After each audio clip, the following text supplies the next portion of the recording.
Hello साथियों, एक बार फिर से स्वागत है आपका अपने YouTube channel Narendra Kumar lectures के इस नए वीडियो में। दोस्तों, आज हम लोग फिर से देखने वाले हैं कक्षा 10 विज्ञान पाठ नंबर 1 है और उस पाठ का नाम है रासायनिक अपक्रियाएं एवं समीकरण। इसमें ये लास्ट टॉपिक चलने वाला है। धातुओं का संक्षारण देखेंगे, संक्षारण से नुकसान देखेंगे और उससे क्या बचाव किया जा सकता है वो बचाव देखा जाएगा। ठीक है, इसके पहले जितने भी टॉपिक थे उन सब का वीडियो बनाया जा चुका है और अपलोड भी कर दिया गया है। आप लोग चैनल पे जाकर वो वीडियो देख लीजिए, फिर यहाँ आइए, आप बहुत अच्छे से समझ पाएंगे। आई बटन पे यहाँ लिंक आ रहा होगा। ठीक है, तो आइए स्टार्ट करते हैं। पहला टॉपिक है हमारा धातुओं का संक्षारण, यानी मोर्चा कैसे हो जाता है, मोर्चा कैसे लगता है। ठीक है ना। तो आज का ये टॉपिक देखेंगे धातुओं का संक्षारण। धातुओं का संक्षारण किसे कहते हैं, यानी धातु पर धातु मोर्चा कैसे लगता है। ठीक है ना। तो जो हमारा ये वायुमंडल है इसमें नमी भी होती है और ऑक्सीजन भी होता है, तो इनकी वजह से मोर्चा लगता है ऑक्सीजन की उपस्थिति में। आइए देखते हैं क्या कह रहा है। कह रहा है कि वह रासायनिक अपक्रिया जिसमें वायु की नमी, अच्छा, वायु में H2O जलवाष्प होता है ना, H2O, यानी कि जो हमारा वायुमंडल है उसमें क्या होता है, वायु में जल होता है, जलवाष्प, जिसे तुम जलवाष्प कहते हो, उसका फार्मूला यही है ना, ये हो जाता है। ठीक, तो वो आखिर रहेगा तो नमी ही तो रहेगी। तो वही कह रहा है कि वह रासायनिक अपक्रिया जिसमें वायु की नमी तथा ऑक्सीजन के प्रभाव से, ऑक्सीजन भी उसमें क्या करेगा, शामिल रहेगा, ऑक्सीजन के प्रभाव से धातुओं का क्षय होता है, वह धातुओं का संक्षारण कहलाता है। ठीक है ना। जैसे अभी वह रासायनिक अपक्रिया जिसमें वायु की नमी तथा ऑक्सीजन के प्रभाव से धातुओं का क्षय होता है, वह धातुओं का संक्षारण कहलाता है। ठीक है ना। जैसे आपने कोई धातु रख दिया, मान लो लोहा रख दिया खुले में, तो उसमें जो वायुमंडल से ऑक्सीजन आएगा, वायुमंडल से नमी भी आएगी, दोनों मिलकर आयरन ऑक्साइड बनाएंगे और उसी आयरन ऑक्साइड को हम लोग क्या कहते हैं, मोर्चा कहते हैं। तो यही होगा इसका धातुओं के संक्षारण में कि वह रासायनिक अपक्रिया जिसमें वायु की नमी तथा ऑक्सीजन के प्रभाव से धातुओं का क्या होता है, क्षय, हानि होती है, धातु धीरे धीरे ख़त्म होने लगते हैं। ये प्रक्रिया सतत होती है। ठीक है ना। ये तब तक होती रहेगी जब तक कि लोहा आपका जो धातु है ख़त्म नहीं हो जाएगा, तब तक ये होने वाला है। तो वह धातुओं का क्या कहलाएगा, संक्षारण कहलाएगा, जिसे आप मोर्चा भी कह सकते हैं, आप मोर्चा कह सकते हैं और जंग भी कह सकते हैं। इसे धातु का जंग लगना भी कहा जाता है। ठीक, तो जैसे आपका लोहा होगा, लोहे पे जंग लग जाता है, लोहे पे भी जंग लग जाता है, और फिर उसके बाद चांदी में भी जंग लग जाता है। जैसे अगर आप चाहें देखें तो लोहा में पीले, और जब शुरुआत में आप लोहा ख़रीद के ले आते हैं, शुरुआत में आप धातु ख़रीद के ले आएंगे, लोहे का कोई सामान ख़रीद के लाएंगे तो स्टार्टिंग में वो चमकता है, लेकिन धीरे धीरे वो क्या होता है, ऑक्सीजन और वो नमी आके क्रिया करने लगती है, करते करते वो पीले और भूरे रंग की क्या बना लेता है, परत बना लेता है। तो धातुओं पर ये जो लोहा होता है, लोहे पर कौन से लाल और भूरे रंग का क्या लगता है, मोर्चा लगता है। फिर उसके बाद जो चांदी होगा, चांदी की सतह पर काले रंग का मोर्चा लगता है, चांदी की जो सतह होती है उस पर काले रंग का मोर्चा लगता है।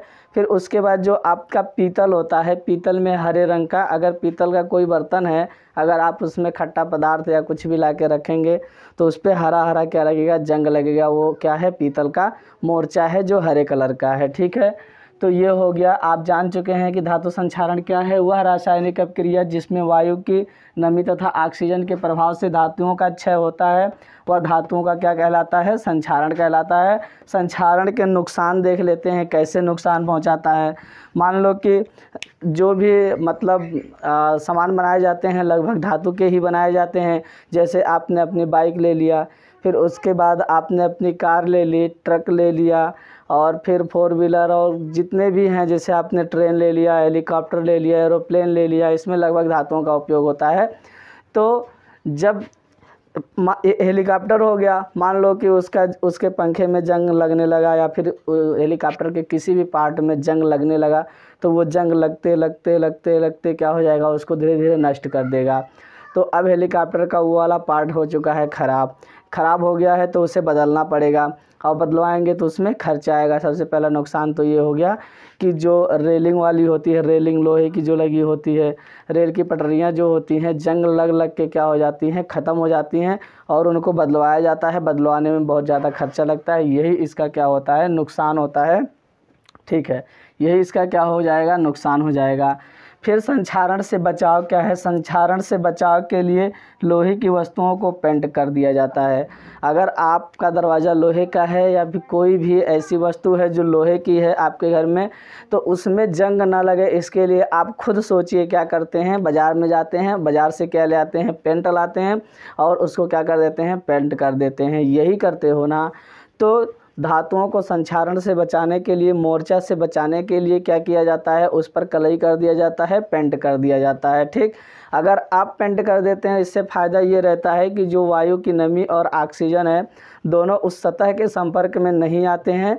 ठीक है ना, और संक्षारण से क्या हो जाता है, बच जाता है, बचाव हो जाता है। तो वही आगे लिखा होगा, यहाँ देखो ध्यान से, यहाँ लिखा है संक्षारण से बचाव के लिए लोहे की वस्तुओं को पेंट कर दिया जाता है, जिससे लोहा सीधे वायु की नमी तथा ऑक्सीजन के संपर्क में ना आए और वस्तु में जंग लगने से बच जाता है। वस्तु जो है उसमें जंग नहीं लगता है। कब, जब आप उस पर पेंट कर देते हैं, कलई कर देते हैं, तब उस पर क्या नहीं लगेगा, जंग नहीं लगेगा। ठीक है ना, यहाँ तक कहानी समझ में आई। पहला पॉइंट आपने ये जाना है कि संक्षारण से बचाव के लिए हम धातुओं पर क्या करते हैं, पेंट कर देते हैं। ठीक है ना, पेंट लगा देते हैं, जिससे वायु की नमी और ऑक्सीजन सीधे उस धातु के संपर्क में नहीं आता है और ना ही उसे क्या कर पाता है, मोर्चा लगा पाता है और ना ही उसे संक्षारण कर पाता है। दूसरा पॉइंट ये है कि अधिक अपक्रियाशील धातु पर कम अपक्रियाशील धातु की परत चढ़ाई जाती है। यानी जो बहुत ज़्यादा अपक्रियाशील धातु है, ठीक है ना, बहुत ज़्यादा जो अपक्रियाशील धातु है उसके ऊपर क्या चढ़ा दिया जाता है, कम अपक्रियाशील धातु की परत चढ़ाई जाती है। जैसे अपक्रियाशीलता वाले श्रेणी में जो ऊपर वाले हैं वो क्या हैं, वो ज़्यादा अपक्रियाशील हैं, तो उन पर हम नीचे वाले से उठा लेते हैं, नीचे वाले का वो बना के, नीचे वाले धातु का पेंट बना के उससे हम क्या करते हैं, उस पर कलई कर देते हैं। कई तरह से होता है, डपिंग होता है। जैसे जिंक का आपके बाइक पर जो बाइक की जो हैंडल है हमेशा चमकती रहती है, वो लोहे की है, खैर उस पर एक परत लगी है जिंक की परत, तो वो जिंक भी होता है और वो क्या नाम है उसका, स्टील की भी परत कर सकते हो। मतलब जो अभिक्रियाशीलता कम दर्शाता है, जो अपक्रियाशील कम है, जो अपक्रियाशीलता जिसकी कम होती है उसी की परत चढ़ाई जाती है। ठीक है ना, कोई ज़रूरी नहीं कि वही होगा, जिसकी अपक्रियाशीलता कम होगी उसी की परत उस पर हम क्या कर देते हैं, उस धातु पे चढ़ा देते हैं, जिससे फिर वही होता है कि वायु की नमी और फिर ऑक्सीजन उसे डायरेक्ट संपर्क में नहीं जाएगा और ना ही उसे क्या करेगा, मोर्चा करेगा, ना ही उसे संक्षारण करेगा, ना उसे संक्षारित करेगा। ठीक है, तो यहाँ तक कहानी समझ में आया। मैं आशा करता हूँ कि आप संक्षारण समझ गए होंगे। आगे हम अगली टॉपिक देखेंगे विकृत गंधिता। ठीक है ना, तो यहाँ तक स्क्रीनशॉट लो।